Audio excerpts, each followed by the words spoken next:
ጤና ይስጥልን ተማሪዎች እንደምን ሰነበታችሁ? ዛሬ 12ኛ ክፍል የታሪክ ትምህርት ቻፕተር 4 ሶሳይቲ ኤንድ ፖለቲክስ ኢን ዘ ኤጅ ኦፍ ወርልድ ዋርስ ፍሮም 1942 ቱ 1945 የሚለውን ዩኒት እናያለን። በዚህ ዩኒት በዋናነት ስለ አንደኛ ዓለም ጦርነት መሰረታዊ ምክንያቶች፣ የአንደኛ ዓለም ጦርነት ሂደት ወይም ደግሞ ኮርስ እና ኮንስኩዌንሱን እናያለን።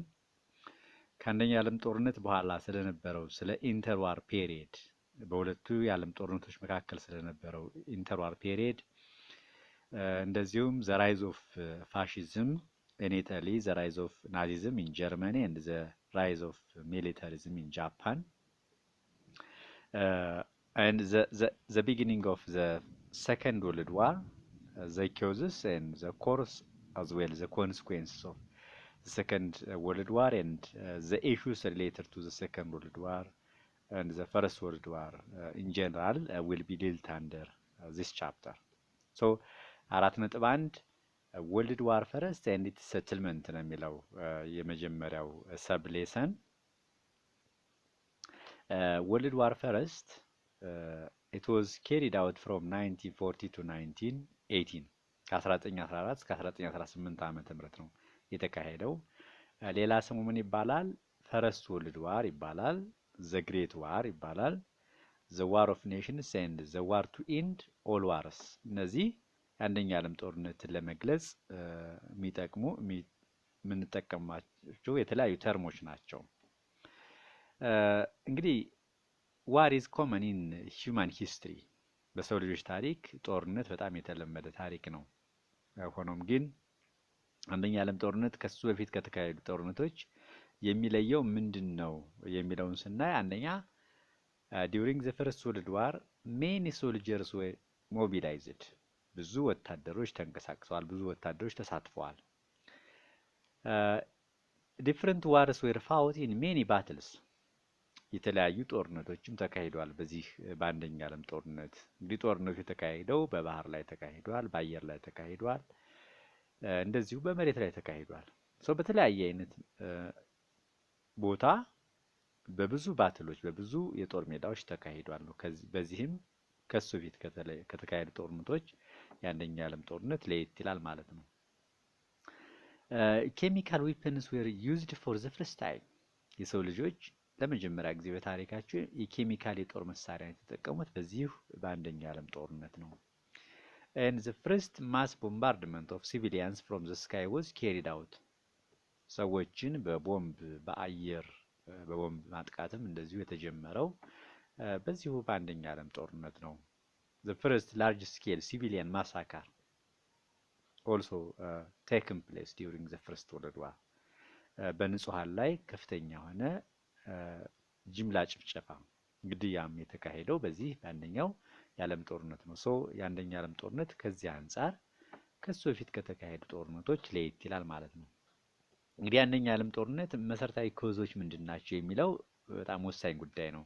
ቤዚክ ኮዞቹ ምን ናቸው ስንል እንዳጠቃላይ አንደኛ ኢኮኖሚክ ኤንድ ፖለቲካል ሪቫልሪስ ኦፍ ዩሮፒያን ፓወርስ፣ የአውሮፓ ሀገራት የኢኮኖሚና የፖለቲካ ሽኩቻ፣ ኮሎኒያሊዝም የቅኝ ግዛት ፍላጎት፣ እንደዚሁም ፖለቲካል አሊያንስ ሲስተም፣ በፖለቲካል አሊያንስ ሲስተም ወይም ደግሞ የጦር ጓደኝነት መመስረት፣ እነዚህ ሁሉ የአንደኛ ዓለም ጦርነት መሰረታዊ ምክንያቶች ናቸው። በተለይ ደግሞ አሊያንስ ሲስተም ወይም ደግሞ ሚሊታሪ አሊያንስ ሲስተም ለአንደኛ ዓለም ጦርነት መቀስቀስ ከፍተኛውን አስተዋጽኦ አበርክቷል። እንግዲህ አሊያንስ ሲስተም ወይም የጦር ጓደኝነት መጀመሪያ ለመመስረት እንቅስቃሴ ያደረገች ጀርመን ናት። ጀርመን ጂኦግራፊካሊ it is located in the central part of Europe፣ በማዕከላዊ አውሮፓ ነው የምትገኘው እና ይሄ የጀርመን ፕሬካሪየስ ጂኦግራፊካል ፖዚሽን ወይም ደግሞ አስቸጋሪ የሚያሰጋ የጂኦግራፊ አቀማመጥ ጀርመንን ከሌሎች የአውሮፓ ሀገራት ጋር ጓደኝነት እንድትመሰርት አድርጓታል። ጀርመኒ demanded alliance with other powers especially to isolate France፣ ፈረንሳይን ለማግለል ነው በዋናነት ሌሎች የአውሮፓ ሀገራት ጋራ ጓደኝነት መመስረት የፈለገችው። ምክንያቱም ፈረንሳይና ጀርመን ባላንጣ ናቸው። ጀርመኖች ዩኒፊኬሽናቸውን አቺቭ ሲያደርጉ ከፈረንሳይ ጋር ተዋግተው ፈረንሳይን አሸንፈው ፈረንሳይን አዋርደው ነው። በዛም ከፍተኛ የሆነ ቂምና ጥላቻ አለ በፈረንሳይና በጀርመን መካከል። ፈረንሳይን አይሶሌት በማድረግ ከሌሎች የአውሮፓ ሀገራት ጋራ አሊያንስ ለመፍጠር ጀርመን በዋናነት ተንቀሳቅሳለች ማለት እና የመጀመሪያው አሊያንስ ሲስተም በጀርመንና በአውስትሪያ ሃንጋሪ ነው የተፈጠረው። መቼ? በ1879 ዓመተ ምህረት። ይሄ ጀርመንና አውስትሪያ ሃንጋሪ በ1879 ዓመተ ምህረት የመሰረቱት አሊያንስ ሲስተም ወይም ደግሞ ጓደኝነት ዱዋል አሊያንስ ይባላል። የሁለትዮሽ ስምምነት፣ የሁለትዮሽ ጓደኝነት እንደማለት ነው። በዚህ በዱዋል አሊያንስ ጀርመንና አውስትሪያ ሃንጋሪ ምን ጉዳዮችን ተስማሙ? ምን ጉዳዮችን ተስማሙ ስንል ዋን they committed to support each other if attacked by Russia። ምናልባትም ራሽያ ካጠቃቻቸው እርስ በራሳቸው ለመደጋገፍ ነው የተስማሙት። ይሄ የዱዋል አሊያንስ ስምምነት it became the cornerstone of German foreign policy up to the first World War። የጀርመን የውጭ ፖሊሲ ዋና የማዕዘን ድንጋይ ሆኖ አገልግሏል እስከ አንደኛ ዓለም ጦርነት ወቅት። በኋላ በእርግጥ ወደዚህ ወደ ዱዋል አሊያንስ ወደ ሁለትዮሽ ስምምነት ኢታሊ ተቀላቅላለች።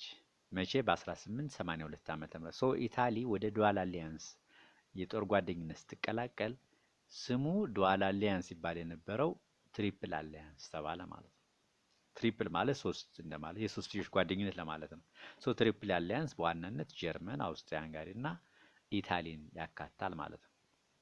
በሌላ በኩል ደግሞ በዚህ በትሪፕል አሊያንስ ሚሊተሪ ፍሬንድሺፕ መመስረት ያሳሰባቸው የአውሮፓ ሀገራት በተለይ ፈረንሳይና ራሽያ they formed an alliance known as Franco-Russian Alliance between 1891 and 1894 ከ1891 እና በ1894 ባሉት ዓመተ ምህረት መካከል ፈረንሳይና ራሽያ አሊያንስ መስርተዋል።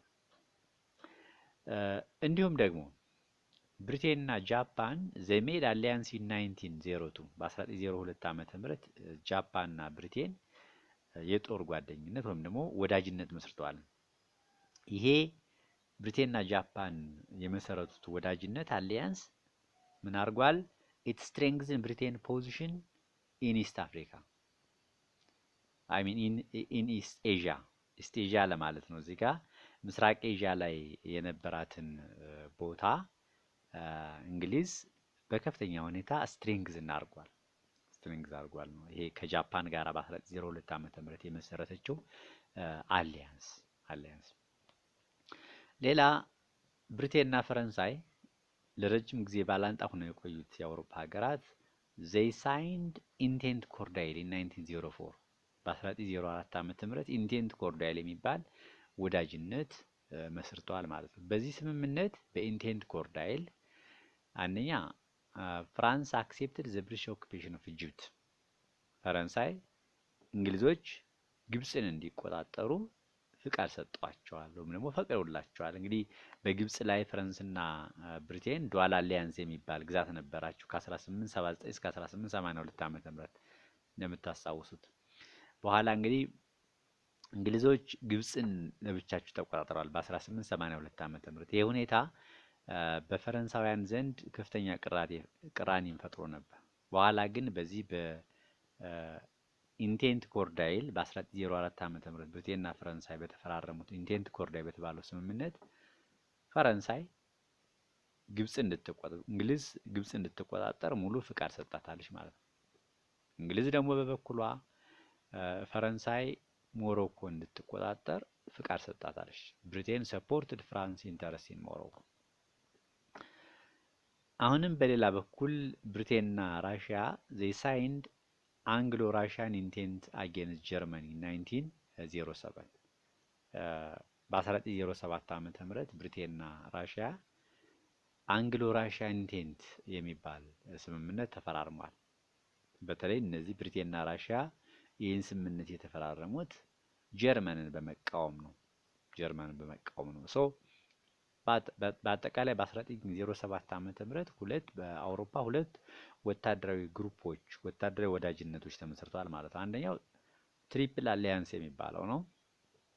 ትሪፕል አሊያንስ ጀርመንን፣ አውስትሪያ ሃንጋሪ እና ኢታሊን ያካትታል። ይሄ ግሩፕ በኋላ ጦርነቱ ከተጀመረ በኋላ ሴንትራል ፓወርስ ተብሏል።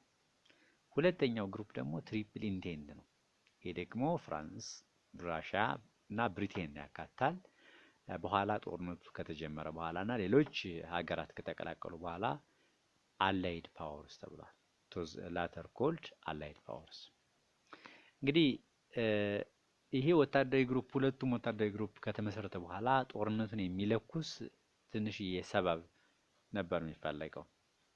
ሶ ቱ ሲ ዘ ክራይሲስ ዛት ሊድ ቱ ዘ ፈርስት ወርልድ ዋር in 1908 Austria-Hungary annexed Bosnia-Herzegovina. This created international crisis because Russia and Serbia opposed annexation. በ1908 ዓመተ ምህረት አውስትሪያ ሃንጋሪ ቦስኒያ ሄርዜጎቪና የምትባሏን የባልካን ስቴት ተቆጣጠረች ነው። ይህ ሁኔታ ኢንተርናሽናል ክራይሲስ ዓለም አቀፋዊ ቀውስ ፈጥሯል ነው። ምክንያቱ ደግሞ አውስትሪያ ሃንጋሪ ቦስኒያን መቆጣጠሯን ራሽያ እና ሰርቢያ በእጅጉ ኦፖዝ አድርገዋል፣ ተቃውመዋል። እንግዲህ ይቺ ቦስኒያ ሄርዜጎቪና የምትባለዋ ግዛት ለሰርቢያ የምትገባ ግዛት ነበረች። ሶ ሰርቢያ እና ወዳጇ ራሽያ አውስትሪያ ሃንጋሪ ይችን ቦስኒያን መቆጣጠሯን ኦፖዝ አድርገዋል። አውስትሪያ ሃንጋሪ ባክድ ባይ ጀርመኒ ትሪትንድ ሰርቢያ። እንግዲህ አውስትሪያ ሃንጋሪ የጀርመን ወዳጅ ናት። ወዳጅነት መስርታለች ከጀርመን ጋራ። በጀርመን እየተደገፈች ሰርቢያን ትሪትንድ ማድረግ ጀመረች፣ ማስፈራራት ጀመረች። እንዲሁም አንዳንድ ትንኮሳዎችን መፈጸም ጀመረች ነው በሰርቢያ ላይ። በዚህ ጊዜ የሰርቢያ ወዳጅ የነበረችው ራሽያ ሰርቢያን መደገፍ አልቻለችም። Russia was unable to support Serbia because Russia had not yet recovered from the Russo-Japanese War. ራሽያ ከ1904 እስከ 1905 ዓመተ ምህረት ድረስ ከጃፓን ጋር ጦርነት ላይ ነበረች እና በዚህ ጦርነት ራሽያ ክፉኛ ተሸንፋለች። ከዛ ሽንፈት ራሷን ስላላገገመች በዚህ ጊዜ ለሰርቢያ ድጋፍ አላደረገችም። በ1905ም እንደዚሁ በራሽያ ሌላ ሪቮሉሽን ነበር። በዚህ ምክንያት ስለተዳከመች ራሽያ did not give support to Serbia in the war against Austria-Hungary. There was strong tension or antagonism between Austria-Hungary and Serbia.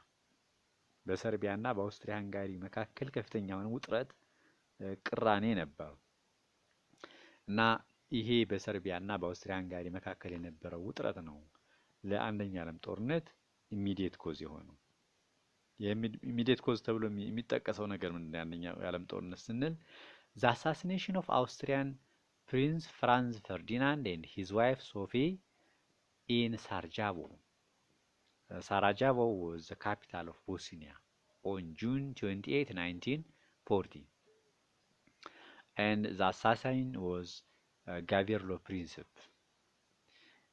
የአውስትሪያ ሃንጋሪ ልዑል ፍራንዝ ፈርዲናንድ እና ባለቤቱ ሶፌ ቦስኒያ ዋና ከተማ ሳራጃቮ በሚባለው ቦታ ላይ ጁን 1914 ዓመተ ምህረት መገደሉ ለአንደኛ ዓለም ጦርነት ኢሚዲየት ኮዝ ተደርጎ ይወሰዳል። ፍራንዝ ፈርዲናንድን ማን ገደለው ስንል ጋቬርሎ ፕሪንስፕ የሚባል የ19 ዓመት ወጣት ነው የገደለው እና ይሄ ሰውዬ ጋቬርሎ ፕሪንስፕ የሚባለው ወጣት he was a Bosnian Serb የቦስኒያ ሰርብ ነው and he was a member of this secret society known as Black Hand. Black Hand የሚባል ሽብርተኛ ቴሮሪስት ግሩፕ አለ በሰርቢያ የተመሰረተ። በዋናነት ይሄ ብላክ ሃንድ በአውስትሪያ ሃንጋሪ ኦፊሻሎች ላይ ጥቃት ለመሰንዘር የተቋቋመ አሸባሪ ድርጅት ነው። ከ1911 ዓ.ም ጀምሮ የተመሰረተ አሸባሪ ድርጅት ነው።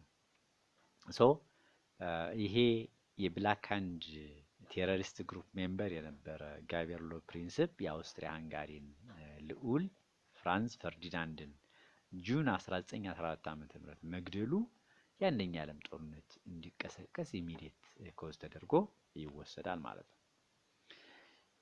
እንግዲህ ኦብቪየስሊ አንድ ጦርነት ሲካሄድ የጦርነቱ መሰረታዊ ምክንያት ይኖራል። የጦርነቱ መሰረታዊ ምክንያቶችን አይተናል። መሰረታዊ ምክንያቶች ኢኮኖሚክ ኤንድ ፖለቲካል ሪቫለሪ፣ ኢምፔሪያሊዝም፣ ናሽናሊዝም እነዚህ መሰረታዊ ምክንያቶች ተደርገው ይወሰዳሉ። የአንደኛ ዓለም ጦርነት ቤዚክ ኮዝ ናቸው። ከቤዚክ ኮዙ ደግሞ ለጦርነቱ መቀስቀስ ቅርበት ያለው ኢሚዲየት ኮዝ ተደርጎ ይወሰዳል። የፍራንስ ፈርዲናንድ የአውስትሪያ ሃንጋሪ ልዑል ፍራንስ ፈርዲናንድ መገደል ነው። ከዚህ በኋላ ወደ ኮርሱ ነው እንግዲህ አንድ ጦርነት ሲካሄድ የጦርነቱ ምክንያት ይኖራል፣ የጦርነቱ ሂደትና የጦርነቱ ውጤት ይኖራል።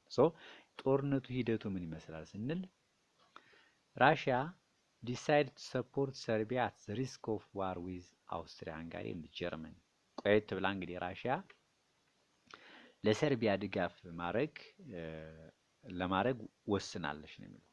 መጀመሪያ አካባቢ ሰርቢያን ለመደገፍ አቅም አልነበራትም። በ1905 ዓመተ ምህረት በነበረው አብዮትና ከጃፓን ጋር ባረገችው ግጭት ምክንያት ኋላ ግን ምንም እንኳን ሰርቢያን መደገፍ ከጀርመን ጋርና ከአውስትሪያ ሃንጋሪ ጋር ሌላ ችግር መፍጠሩን ብታውቅም ቀጥታ ራሽያ ዲሳይድ ቱ ሰፖርት ሰርቢያን ለመደገፍ ወስናለች ነው።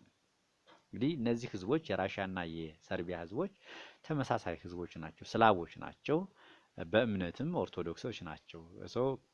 ከፍተኛ የሆነ ቀረቤታ አላት ራሽያ ለሰርቢያ። እንግዲህ ጦርነቱ ይሄ አንደኛው ዓለም ጦርነት የተካሄደው በተለያዩ የዓለማችን ክፍሎች ነው። the main theaters of the world war first were Europe። ዋና ቲያትሩ የሚባለው አውሮፓ ነው።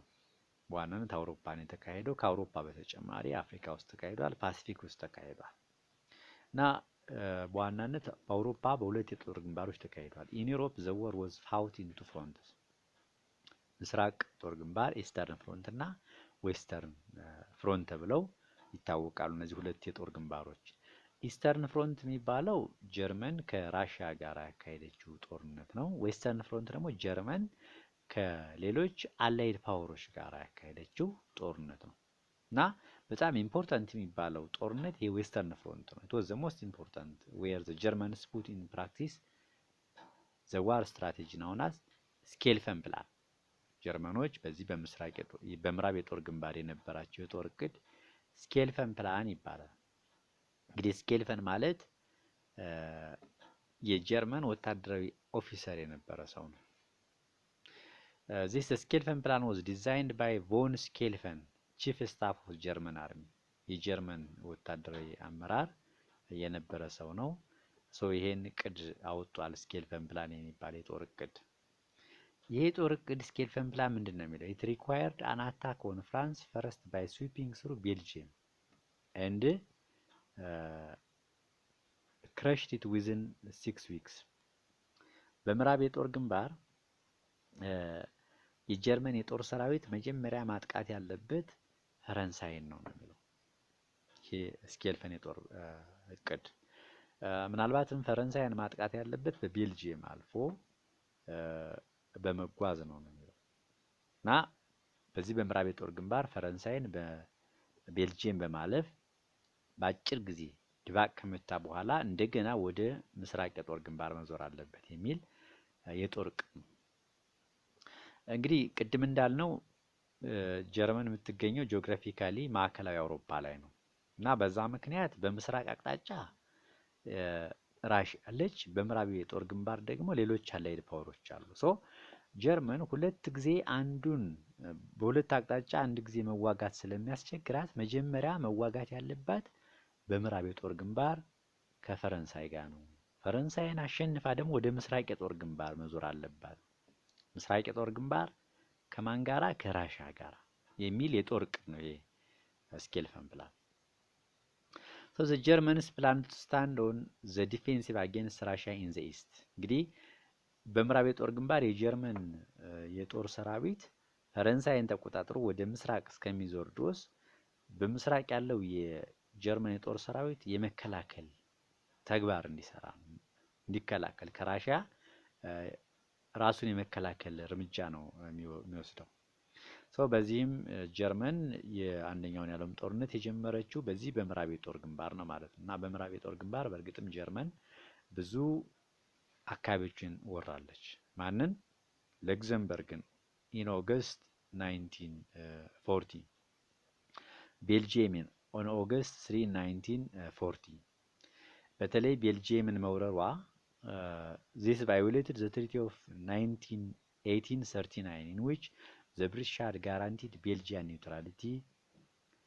በ1839 ዓመተ ምህረት የአውሮፓ ሀገራት ቤልጂየምን ኒውትራል እንድትሆን ተስማምተው ነበር እና ይሄንን ኒውትራሊቲ አግሪመንት በመጣስ ጀርመኖች ቤልጂየምን ወርረዋል በ1914 ዓመተ ምህረት። ይሄ ሁኔታ እንግዲህ ቤልጂየም የምትገኘው አንደኛ ከእንግሊዝ አጠገብ ነው፣ ሁለተኛ ቤልጂየም ኒውትራል እንድትሆን መወሰኑን በመጣስ ነው ጀርመን የወረረችው። በዚህ ምክንያት ቀጥታ ጀርመን ቤልጂየምን ስትወር ብሪቴን ወደ ጦርነቱ ገባች ነው። በማን ላይ ጦርነት በማወጅ? ቀጥታ በጀርመን ላይ ጦርነት በማወጅ። ምክንያቱም ቤልጂየም መወረራ ለራሷም አደጋ ነው።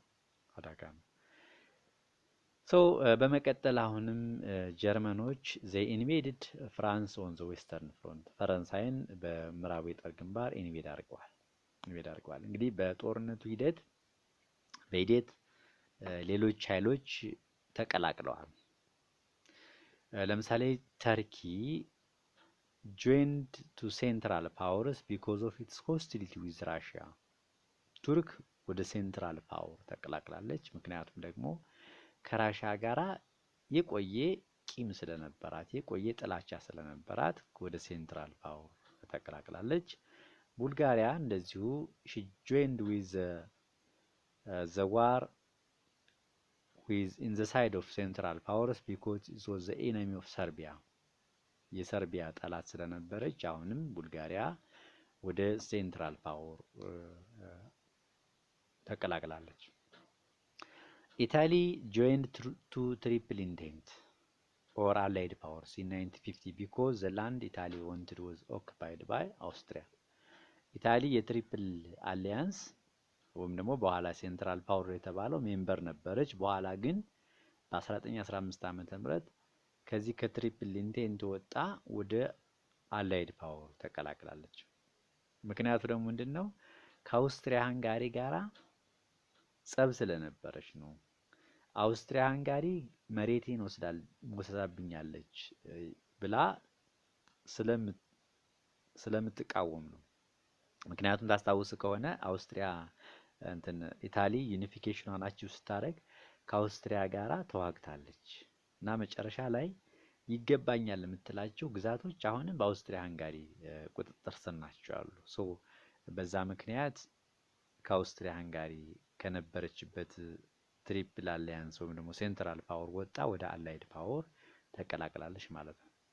ሮማኒያም ወደ አላይድ ፓወር ተቀላቅላ ነበር በ1916 ዓመተ ምህረት but she was quickly defeated። በአጭር ጊዜ ዲፊት ተደርጋለች። Japan entered in the war on the side of allied powers and overran the German colonies in China and Pacific። ጃፓን ወደ አላይድ ፓወሮች በመቀላቀል በተለይ ፓሲፊክ እና ቻይና አካባቢ የነበረውን የጀርመን የጦር ሰራዊት ኦቨራን አድርጋለች፣ ወራለች። much of the first world war was combat involved trench warfare። አብዛኛው የአንደኛ ዓለም ጦርነት የተካሄደው በምሽግ ጦርነት ነው ወይም ደግሞ የጉድጓድ ጦርነት ይባላል። የተለያዩ በጣም ረጃጅም ምሽጎች ተሰርተው ረጃጅም ጉድጓዶች ተሰርተው በእነዛ ጉድጓዶች ጠንካራ የሚባሉ ምሽጎች ነበሩ። እነዛን ምሽጎች ለማጥቃት አንዳቸው ላይ ብዙ የተለያዩ ጥቃቶችን ይሰነዝሩ ነበር እና በዚህ በአንደኛ ዓለም ጦርነት ዲድሊስት ባትልስ የሚባሉ አሉ። በጣም ብዙ የሰው ህይወት የጠፋባቸው የጦር ሜዳዎች አሉ። በፈረንሳይ ማሪን፣ ቬርደም፣ ሶሜ፣ አሚንስ የሚባሉ በፈረንሳይ የነበሩ ባትል ፊልዶች ናቸው። ሞንስ ይፕረስ ደግሞ በቤልጂየም፣ ታነንበርግ በጀርመን እና ጋሊፖሊ በተርኪ ዘ ዲድሊስት ባትልስ ኢን ሂስትሪ ተብለው ይወሰዳሉ። አርቲለሪ was responsible for the largest number of casualties during the war። በአንደኛ ዓለም ጦርነት ይሄ ከባድ የጦር መሳሪያ ብዙ የሰው ልጆች ህይወት እንዲጠፋ ምክንያት ነበር። በዚህ በአንደኛ ዓለም ጦርነት እንግዲህ the first world war saw the first use of chemical warfare። የሰው ልጆች ለመጀመሪያ ጊዜ የኬሚካል የጦር መሳሪያ ተጠቅመዋል።